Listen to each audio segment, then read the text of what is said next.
I move my assets into the LLC. Is there tax implications? There can be if you set up a partnership. So a lot of people want their spouse on the LLC, which is completely understandable, right? There are 15 states that have a qualified joint venture or a QJV. And if you're in one of those 15 states, you can use that exemption between you and your spouse to set up a partnership and still move the assets in there with no tax implications. If you're not in one of those states, one of the spouses is going to set up a single member LLC. This is a disregarded entity, and they are going to use the assets as a capital contribution to start the business. The way that we do that is you will write down the wallet, the amount of the asset name, XRP, XLM, Bitcoin, whatever you're putting in there, and the dollar amount that you bought it at.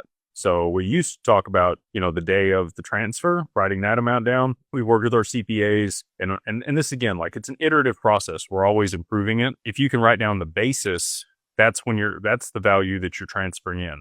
So even if it's at a higher value or a different value than what you originally purchased it at, you're going to write down the basis value in your operating agreement on the capital contributions page. That tends to be like the Schedule 3 in your operating agreement toward the end of it. And that's where you're going to list the wallet again, the asset, the amount of the asset, and your cost basis or whatever amount of money it was worth if, when you bought.